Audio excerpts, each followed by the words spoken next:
Okay, everybody, I'm going to go ahead and get things started here. Thank you so much for joining us this afternoon for the next edition of our Small Business Recovery Series. I would just like to point out that this is brought to you by the Indiana Small Business Development Center, and this is a webinar series that we are going to be hosting every Friday at 12 p.m. Up until March of 2021. So we'll have plenty of other great topics that we will be bringing to you guys, for quite a few months here. So thanks again for your participation. Today's topic is business pivots. It's going to be a great presentation, but before we jump into that, I'd just like to introduce myself. My name is Rowan Hume. I am a part of the Generator team here, filling in for Jeff today. So if you are a recurring guest, this is a new face to you. But there's my email there below. So if you have any questions surrounding Generator, I would love for you guys to reach out and go ahead, shoot me a message, and hopefully I can answer those questions. Otherwise, pass you along to somebody on our team that would. In Indiana, we've had a presence for about 2 years where we run a G-Beta program. So if you have any questions, please reach out. You got my email right there. So like I said, this webinar series is really targeted around resilience for small businesses and recovery. And again, it is brought to you by the Indiana Small Business Development Center. I will go ahead and turn it over to our speaker today, Daniel Cruz, who's the founder of washbnb. But before I do that, I'd like to remind all the attendees that if you guys have questions throughout the presentation, go ahead and throw them in the chat box or the Q&A box. I'll be monitoring that, and so when Daniel finishes up his presentation, then we'll have some time at the end to get to those questions. So don't be shy, and please share those with us so we can help you guys as best as we can.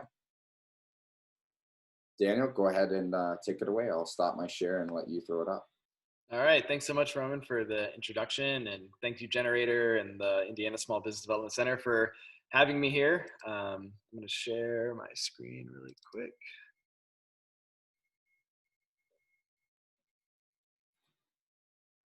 All right, are we up on screen there? Looks great. Cool. So I'm Daniel Cruz, founder of washbnb. washbnb is an automated linen solution for short-term rental hosts, mostly Airbnb hosts and other managers, that completely eliminates laundry from your hosting life. That was the plan when we got started. We got derailed from that plan, obviously, through the pandemic, and now we're sort of back on that plan. So I think I bring an interesting perspective to the story here, and that's about starting a business, hustling, and getting everything lined up to sort of make the jump into entrepreneurship full time, quickly getting blindsided by a pandemic that nobody really saw coming, or at least was completely prepared to deal with and understood what the effects would be. How that would change our business, which is focused in travel and hospitality and shared spaces. And then, how we responded to that. And I think we ended up, whether it be for luck or for chasing or embodying our values, which I'll talk about, brought us a lot of goodwill and some excellent things that enabled us to then continue on our journey back to the washbnb story, which we're continuing to build now and have seen a lot of great traction. And a lot of promising things. So to get there, though, first I want to tell you the story of sort of what happened to me personally, and what happened to these companies that we started here at the beginning of the year, and how that has changed and shifted dramatically, sort of from ideation to pandemic, and then sort of back around, coming full circle, and finished up with some of the things I learned through that. And Rowan will be fielding any questions in the Q&A, and feel free to chat. I want this definitely to be much more of a conversation than just sort of a one-way talk. So anytime, feel free to jump in, raise your hand, or add something to the Q&A, and I'll be happy to jump in and sort of answer that through We Talk instead of waiting until the very end. So to get started, washbnb, as I mentioned before, I'm going to talk a little bit about how we got started with washbnb and what the problem was. So when I started with washbnb towards the end of last year, I had basically thought about starting a laundry company for the past 2 years, focused in short-term rentals. I saw the market, that the Airbnb market was growing extremely rapidly. I think we identified, especially here in Milwaukee, we were expecting the Democratic National Convention in summer 2020, also the Ryder Cup, which would have been going on, I think, this week actually. And so we were looking at a really big boom in travel. I had been an Airbnb host since relocating from California to Milwaukee in 2016. And I've completed over 600 reservations, welcoming over about 5,000 guests to my properties and to my neighborhood since starting that journey, which is sort of my first foray into true entrepreneurship, building a business from one that just didn't exist before, sharing my homes and then adding properties to that. When I added more properties, I quickly realized that laundry became almost a full-time job. And I put that up on our chart here. As you can see, you manage 3 or 4 properties. Your task of doing laundry and operations for the business is kind of outnumbers the other things that you're supposed to do, like provide great hospitality, share your neighborhood with your new friends who are coming to check it out, and be able to respond to messages in timely manners, and just generally enjoy what is supposed to be a great side hustle. But when you're doing laundry all the time and cleaning all the time, some of those parts of the business can get lost. And so as business and Airbnb especially started to ramp up heading into summer 2020, I decided that it would be best, instead of trying to compete with more units or more furniture or more offerings, that be able to support host and support others who were making this sort of transition. And some people like me started doing it as hobbies. And some people, maybe some of you out there have done it as well. And then some people started transitioning into more professional full-time management. And then some people actually started big companies to manage dozens or hundreds or in some cases even thousands or tens of thousands of short-term rental units. And so washbnb was meant to really cater to all of them, from the person that has 1 bedroom that they're sharing a couple times a week or a month, all the way up to people that like Sonder, who has about 11,000 units in 3 countries now, and a ton of units across the entire country. And so we identified that problem, and I quit my job at GE Healthcare at the end of January and decided, all right, we're going full-time in this. We had really great early success in talking about our idea with a number of those large companies, Marriott, Sonder, Domio in New York, at a conference at the end of February. So it's kind of interesting that the beginning of the washbnb story sort of lines up with all these things, going to New York, flying around the country, talking with business owners and others about our new service and our ideas, and receiving a lot of really great instant traction, instant interest in our idea. And so we leave that and we apply to GBeta, also in February. GBeta, the Milwaukee cohort for the spring, was set to kick off, I think, March 12th, and we got our acceptance letter, I think, on March 1st. So really exciting times. I just quit my job. I recruited 2 close friends and colleagues, former colleagues, to come join this adventure with me and join the co-founding team. And we're sort of off to the races. In early March, GBeta starts, the generator program, GBeta starts. We're really excited about that. I'm newish to Milwaukee. I don't have a lot of contacts. I don't know a lot of the startup community or other business leaders since I had moved here. And so this was a great opportunity to, 1, build and ideate a business from scratch, and 2, we've got great local support and then great national support with some of the meetings and things we'd already taken into building the idea. So we're like March 12th. I mean, we're excited as it can be. We're all gathered in Madison to start GBeta. And then that weekend, really everything just falls apart, right? Travel is dead, essentially by March 15th. My Airbnbs personally completely, I had basically every reservation from mid-March through the end of April, May, just instantly sort of evaporated off my books. And Airbnb and other companies made the decision to just completely refund everybody, even though it was against policy. So we went through this situation where personally on my own business, I was exposed, having to pay rents and lots of other things. And then secondarily, I also quit my job, right, to start a new company that was focused on servicing Airbnbs who had just completely dried up. At that stage, it was really difficult to think about what else washbnb could be, because I had spent 2 years thinking about, this is what washbnb should be.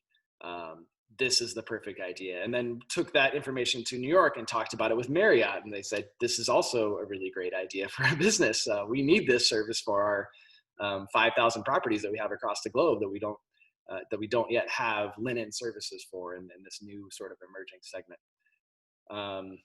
So really, I think we took 2 weeks and we were sort of stagnant, right? We were wondering as a co-founding team, is it appropriate to be approaching Airbnb hosts at this time? Is it appropriate to be selling things in a moment where everything seemed to be shutting down and disappearing? Was it appropriate even to be working together, to show up in the office, to do the laundry for our existing customer that we were already doing?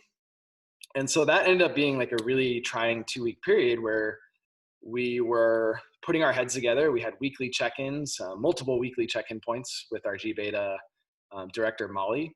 And we just kind of sat around for 2 weeks saying, okay, we have business to do. Is this going to really afford us time to completely build out our idea? I think the first week we were very much in that status, like, okay, this is going to give us a little more time. We'll be able to better strategize and prepare and raise funds to go after and really get this business. And then the second week was more like, oh man, this is never going to end. We probably made all the wrong decisions by leaving our jobs and exposing ourselves to this level of risk. But at the end of that week, we started having some different sort of meetings and ideas. And that is that we were already doing laundry for some of our customers, our early customers especially. And even though their volume had mostly dried up, we decided that we could just do, if we're already doing the laundry for them, literally at laundromats, we could probably do that for other people. And Kat, our co-founder, our chief design officer, suggested this idea probably at the end of that second week, so towards the end of March now, when literally everything was shut down. It was sort of prohibited to leave your house unless you're going to a grocery store or something essential, right? And by doing that, it was an interesting position to be in as the one that sort of created this great idea and this opportunity to create what I hoped would be a huge successful business that would change all of our lives and change the world in a small way, that then looked like that was slipping away. So to hear a suggestion of like, why don't we just start doing laundry for other people, everyday people, was almost insulting to me. Like, oh my gosh, this is what I quit my job for. This is not what washbnb should be. And so we went home from that meeting where that suggestion was made. And I think it took me, like, it was one of those restless nights where I kept up thinking and eventually just sort of came around to the idea and woke up early the next morning, probably one of those 5 a.m. texts you get from your maniacal, crazy boss that says, hey, who's behind this? I think I'm for it. Let's go. And pretty quickly, the rest of the team responded back like, sure, let's go for it. What do we have to lose? We're already doing this. It'll be really great to help people. And so the essential idea was that because we're already working in laundromats and washing and folding sheets, that we could quickly create a business or pivot our existing business to help people who are stuck at home. It was on brand for us, so it wasn't completely different that we were doing laundry.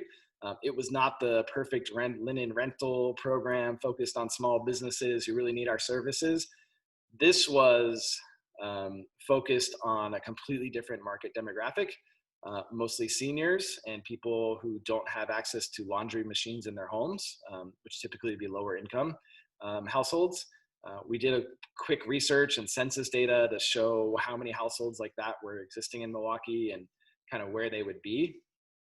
And none of us had any experience creating a website or launching a business, taking payments over the credit card, over the phone or over the web.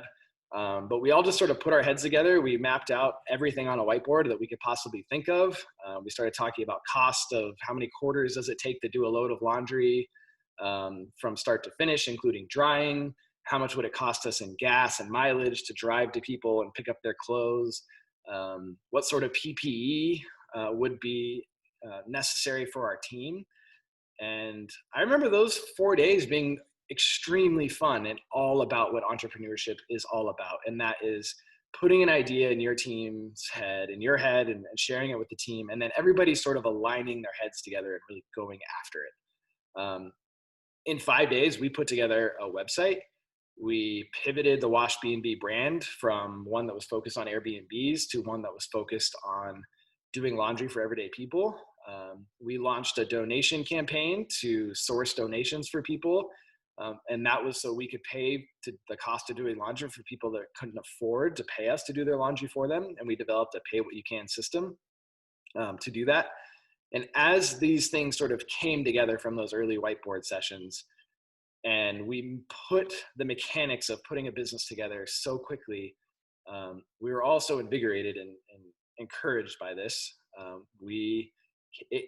think it's foundational to our team building that we're able to sprint so fast and come up with this business model, launch it, put some ads behind it. And I think from the, probably a day, I think we were 2 days after putting it on the website, we had our first order come in from somebody we had no idea who it came in from.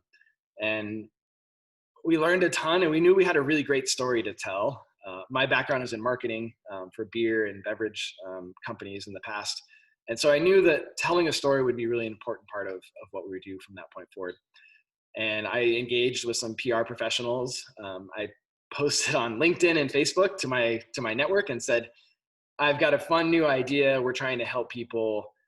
Do I know any PR professionals that are willing to come along for the ride? And this was a big moment for washbnb because we got introduced to some really great people that helped us along the way and told our story. I knew that the story of helping people in a crazy pandemic where nobody knew the rules, but you're helping those most affected get an essential service done, which is their clothes clean, would be a great story to tell. And so we engaged with a PR agency, and very quickly we started having some pickup in both local and national press and media. And I like to show this guy because this is sort of the moment where everything goes wrong, and we decided to move from doing laundry for people to other people. And so what we developed is Wash Hero.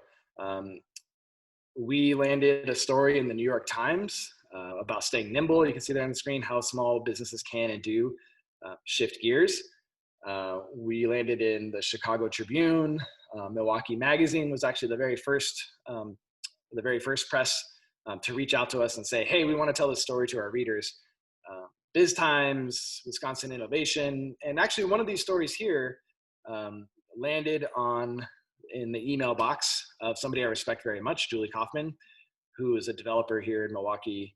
And she wrote to us and said, I'm building a new hotel. It's a small hotel. It's 17 rooms, and we don't have space for laundry. And so we're wondering if washbnb can help us with our laundry as well. We love your story. We love what you're doing to help people. How can we work together? I think that in our story is probably the pivotal moment because it allowed us to go back and work on the washbnb idea and do both in conjunction and together, right? So one, we were able to split the Wash Hero brand off into its own company. We made Kat, who developed the idea originally and proposed the idea. We made her this chief executive officer for our CEO of that business, freeing up a little bit of her time from the washbnb business to let her run and grow and lead and expand that business. We decided that washbnb would always own a piece of Wash Hero. So we sort of, as we split the business off, we created like a 10% ownership stake for washbnb, so we can continue to own and influence the direction of that business, which is always going to be a mission to help people and expand fresh laundry for all. And by doing so, that allowed us to sort of like reconfigure what we were doing and go back to the washbnb idea and the perfect idea, if you will, right? And since then, we have had quite a bit of success.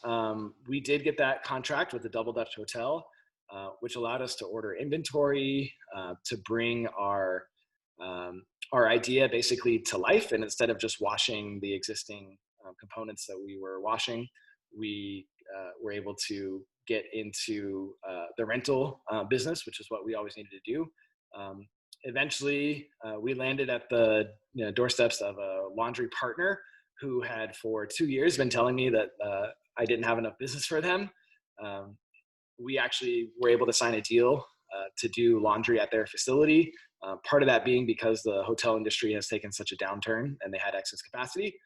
But also a big part of that was the recommendations from people around the industry that had started to take note of what we we were doing and how we were helping people, and how washbnb wasn't just a business, and Wash Hero weren't just businesses that were designed to help myself and the founders get wealthy or change our lives, but to create jobs, to create economic impact for our communities, to hopefully employ people that have been completely, taken aback or, put off of their rockers by the pandemic, especially people that work in the service industry, restaurants and hospitality and hotels, which continue to struggle, and people that have those skill sets are continue to be poorly utilized in how they respond to the pandemic and their career prospects moving forward.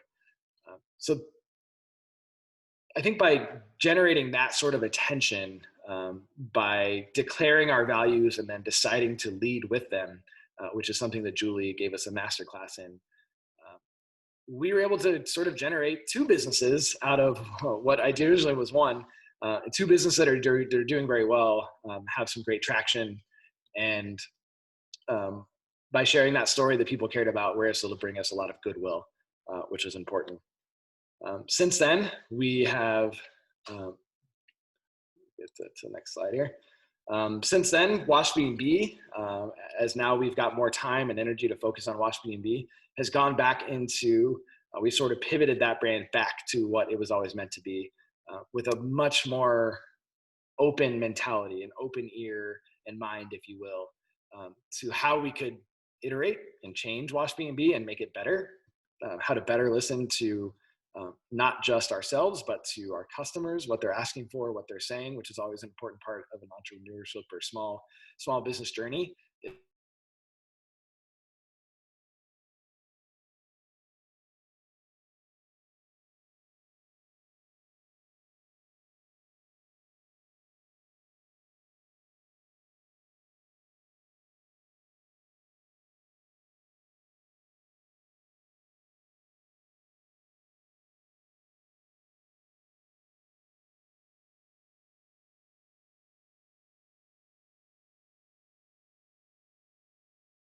Presentation there. But essentially, to wrap up the story part of my business journey, if you will, with washbnb, is we're back now. We have two thriving businesses that are going really well. We're still under-resourced and looking for investment, new customers, money to put into the bank account so we can buy more inventory. I mean, we're still struggling like every small business is in this country, like every startup is. We read, just like everybody else, the companies that are getting funded, the tech news, if you will, the podcast and everything that make it seems like this journey could be a lot easier than it will be. But this experience has really opened us all up to be more vulnerable and to share how things have changed, where we're challenged all the time, to admit that we're just never going to be really perfect at this. We're going to make a lot of mistakes along the way, and we've certainly made plenty of them on both the Wash Hero and washbnb businesses. We spent money on things that ended up not needing. We went down paths that ended up being dead ends. I'm sure we lost one or two customers along the way because we just weren't completely set up to fully handle their needs and things. But the lesson for us was the biggest three points that I want to end here with before opening up to Q&A was I've always prided myself on being a lifelong or an infinite learner. And that's, to me, is important to always keep an open mind, to gather as much information as possible and analyze it before making decisions and creating strategies that go after new business ideas or opportunities or closing a deal. But as I look back on our story, that wasn't who I was when we first started washbnb. I was so caught up in the idea and the early traction and the validation that people were giving me for washbnb that I was very closed-minded. I had the blinders on and we were going straight forward. That can be really a great thing if you are 100% certain that you're exactly on the right path and you just have to push forward. Some examples of people that did that are like Steve Jobs, who just maniacally pushed for exactly the future that he wanted to create in his products.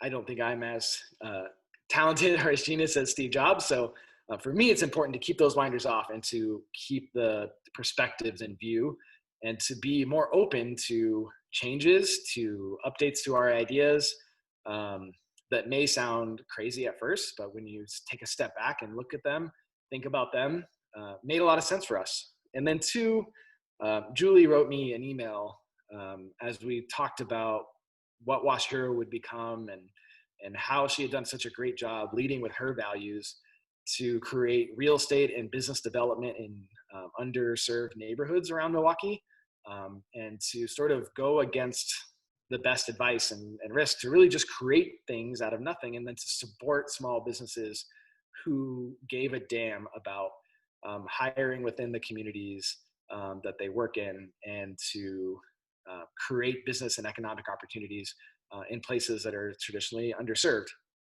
I asked her if there's a way to formalize that in business and there are tax breaks, how to do this. And she wrote back and said, for me, it's just about leading with values. It's understanding what my values are. It's establishing them, and then just embodying them. And if there are opportunities to create a certain business structure with the state that you're operating in, where it makes sense to do that, then by all means explore those opportunities and do that. But if there's not, you can still do business for good, even though you don't have a B Corp designation. You can still do what is right by your employees, even though there's no tax break for it. You can still do what's right for your customers, even though it may not be the most profitable thing to do in that moment. And once you choose that and you communicate that, you're going to build a passionate community of employees, customers, vendors, and the people that just exist in the community around you. So we call that sort of stakeholder-driven mentality and thinking. And I combine that with leading with our values. And that really brought us to the last insight, which I want to share, and something that I've been talking about a lot this year, and that's pivoting within your values. So in small business, you're always going to be confronted with new changes, new ideas. And when you're small and nimble, it's a really great time to be able to explore and change and iterate, because you don't have this huge herd or elephant that you have to move in one big direction or the other. You can sort of stay, you can quickly maneuver and pivot. The Wash Hero pivot is a great example of that. We're 3 people sitting in an office with a whiteboard, just trying to figure out what to do, how to make a little bit of money. Could we be profitable? Could we pay ourselves for it? Could we at least pay the cost of working with the laundromat? Could we pay for some people who are recently put out of work?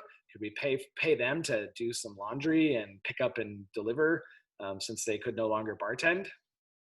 Those are the type of decisions that we knew made sense because they were within our values, and that we knew that even the small number of people we had created around us would quickly follow that.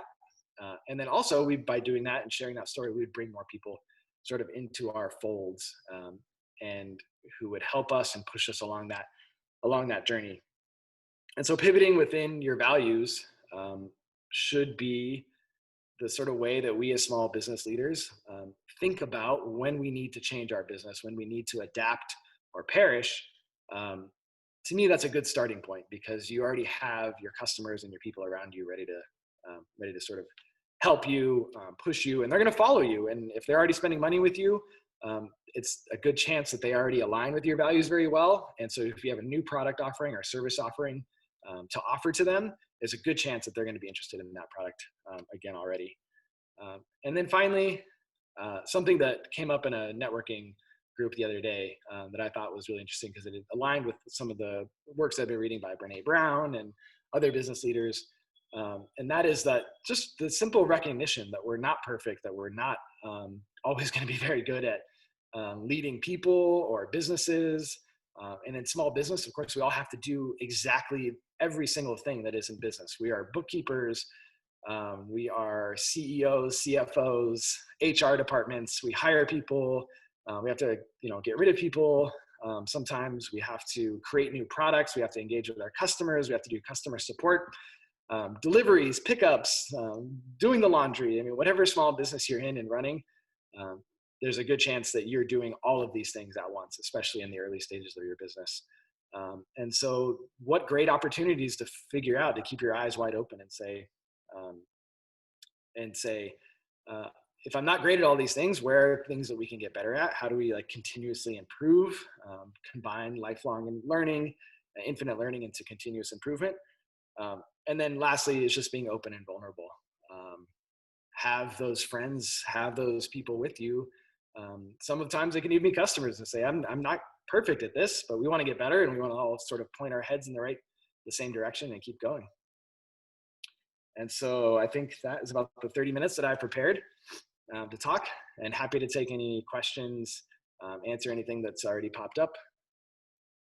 That was spot on, Daniel. Thank you so much. That was a really wonderful presentation, and I think your insight and firsthand testimony to all the topics and kind of advice that you covered is going to be taken really, really well. So again, thank you for that awesome presentation. I'm just going to throw my screen back up here briefly, and then we'll get to the questions. Yeah, absolutely.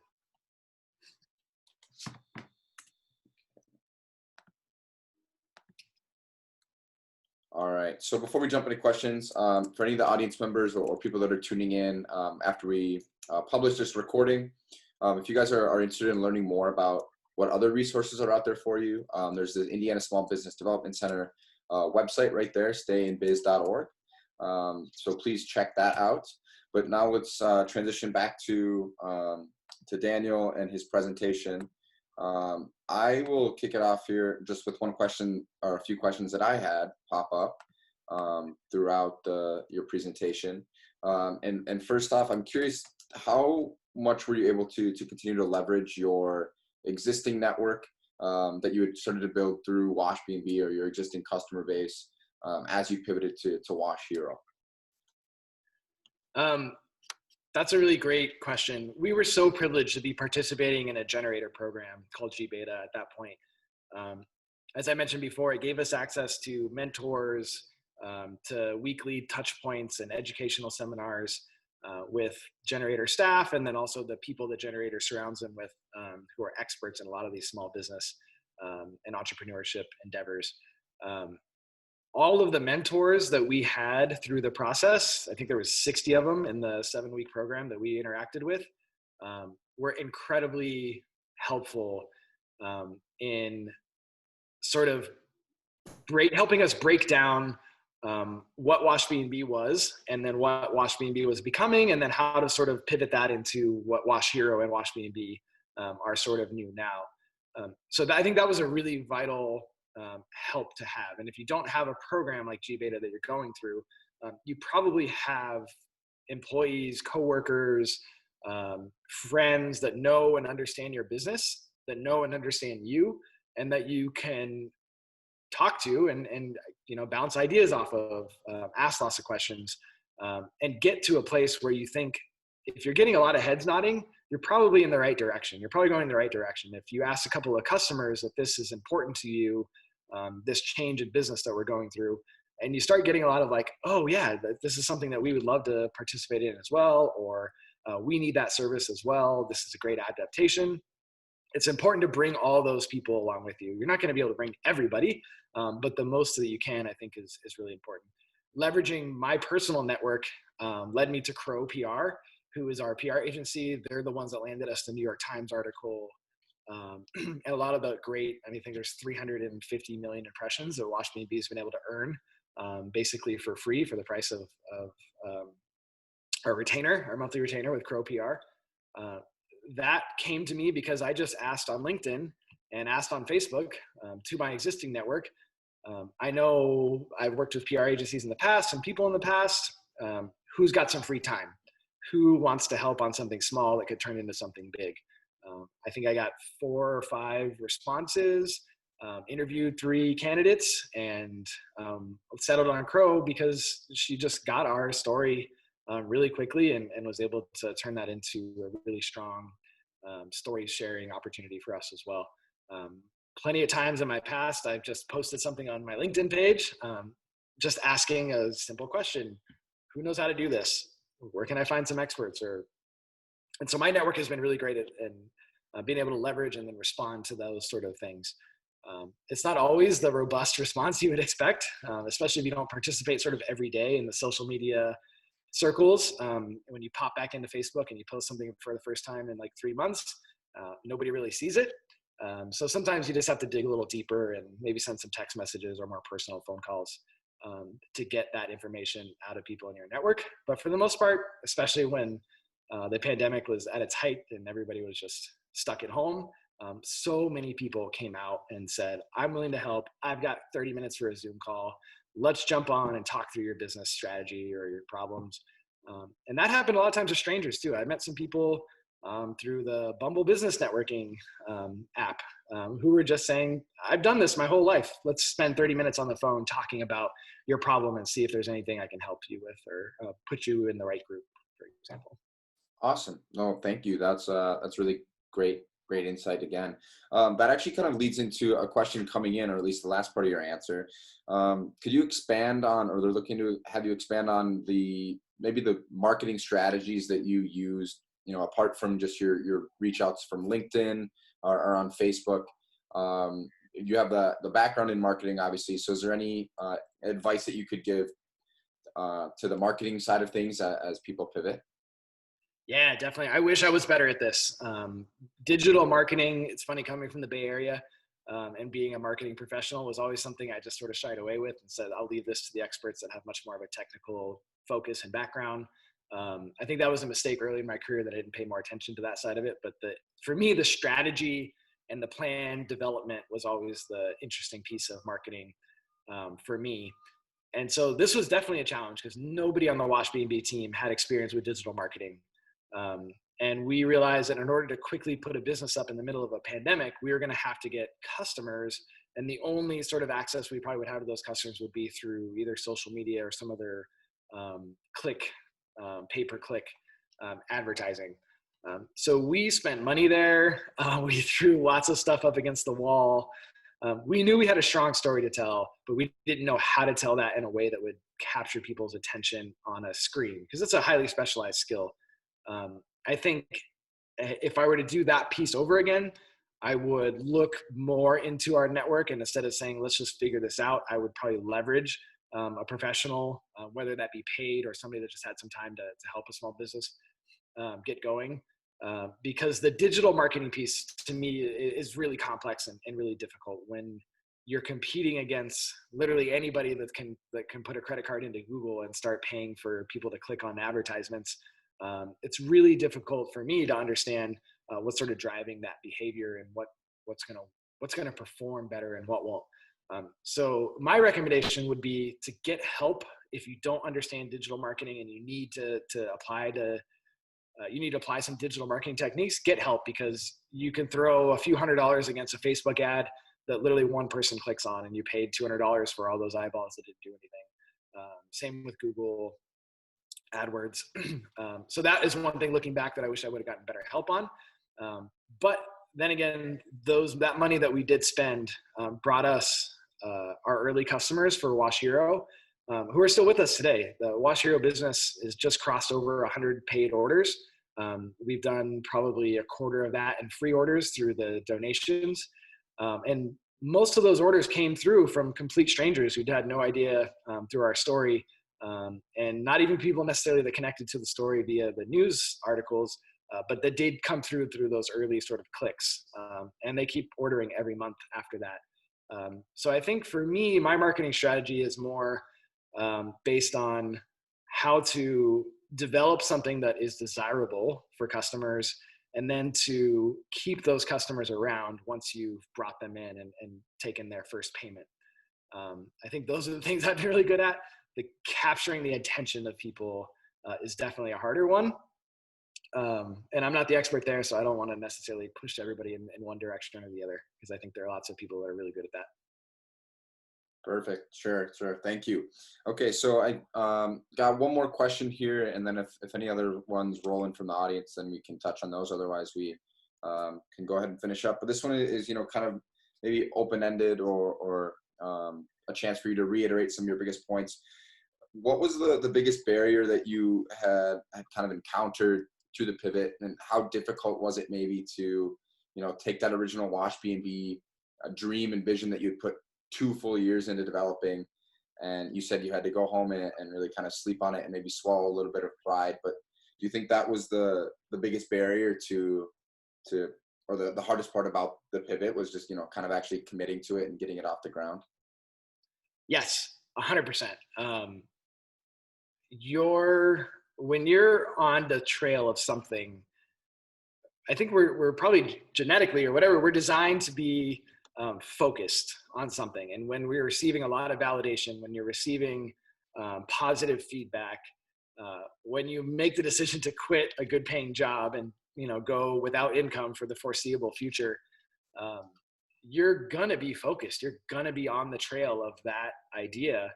And it's going to be hard to keep your eyes open and your blinders off, for sure. It was for me. I remember that feeling in that meeting where it was suggested that we just sort of give up on the idea, or change the idea to Wash Hero, what became Wash Hero. At that moment, I was more like, let's just give up on the whole thing and like come back in 2 years when this is all over and we could actually, and travel will be back. That's how like entrenched in the idea that I was. That's how entrenched and focused I was. There was nothing that could sort of change my mentality about washbnb in that moment. And it was first suggested to me, it was almost insulting. Like, what? We're not going to do laundry for regular people at a laundromat. Like, that's just not what, I quit my job to do. And that's not the opportunity that we're all here for. So I don't know exactly what it was, the softening of that. Maybe it was the sleepless night and thinking about that. In our case, it was lucky. Our pivot was actually designed to help people. I was also a bartender for the Milwaukee Bucks and the Brewers. And so those jobs had went away from me as well. My Airbnb income completely went away. And my background as a professional in the hospitality industry and bartending industry, restaurants and chefs, meant that every single person on my Facebook, like 95% of the people in my Facebook and in my social circles, were instantly out of a job. I was applying to unemployment for the very first time since I've been working since the day I turned 15.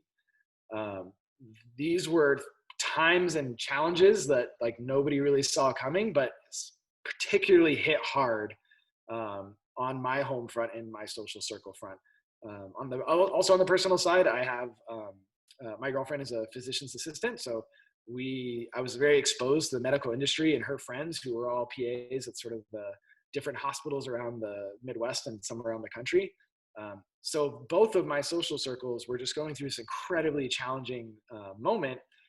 And that was really hard to sort of deal with and understand how it was going to be. So seeing all those people instantly sort of out of a job made me think, and I think that's where it came down to, was like, how can we just help these people at all costs? Even if I have to like spend my last $5,000 in quarters to do laundry for people that can't leave their home, or pay people to pick up and deliver laundry that were suddenly out of their bartending jobs, maybe that's just worth it. And let's just see what happens.